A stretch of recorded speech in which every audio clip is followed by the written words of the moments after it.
Step back to the 1960s, an era of elegance and soul. From the vibrant streets of Tehran to the romantic corners of Italy, the air was filled with jazz and timeless melodies.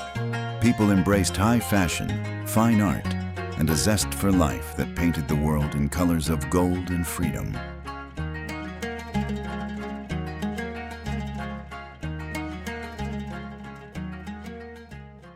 At the heart of this golden era was a remarkable friendship. Mohammad Reza Shah, the ambitious king of Iran, and David Ben-Gurion, the founding father of Israel. Two leaders, distinct in their paths, but united by a secret alliance. Together, they envisioned a Middle East where technology and tradition could bridge the gap between two ancient civilizations. But beneath the glittering surface of the Shah's palaces, a storm was brewing. While the elite lived in unimaginable luxury, the people felt forgotten and oppressed. From the shadows, a voice emerged, Ayatollah Khomeini. His call for revolution ignited the streets, turning years of silent resentment into a roar of protest that would change Iran forever. Fearing the rising tide of rebellion, the Shah's secret police, the SAVAK, moved swiftly to silence the dissent. Khomeini was arrested, and to extinguish the flames of revolt, the Shah made a fateful choice. He sent his greatest rival into exile, banishing him far from the borders of Iran. But the Shah's iron fist only fueled the fire. From exile, Khomeini fought back with words, not weapons. He recorded his sermons on cassette tapes and wrote books in secret, smuggling them into Iran. In the shadows of the mosques, people gathered to listen, their hearts igniting with his message. A silent wave of resistance was turning into an unstoppable force.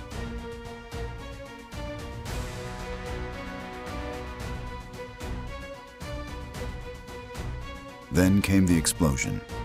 Millions flooded the streets, a human tide that could no longer be held back. Even the Shah's own soldiers laid down their arms to join the people. Powerless against the rising storm, the once mighty king was forced to flee, leaving behind a throne and a country that would never be the same.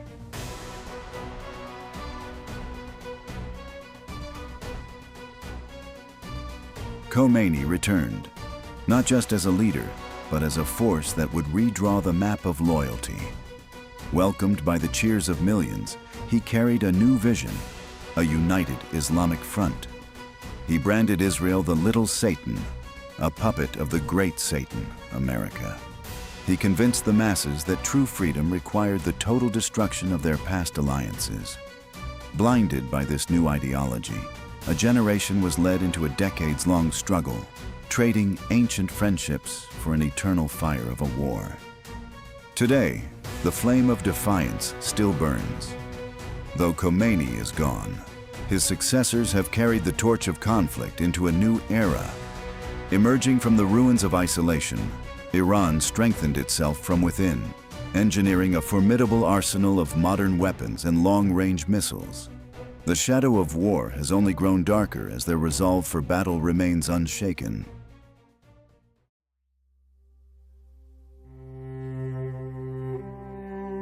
But in the clash of giants, it is the innocent who pay the ultimate price. Soldiers fought with their lives on the line, and world powers were drawn into a fire they could not extinguish. The landscape of the Middle East was torn apart.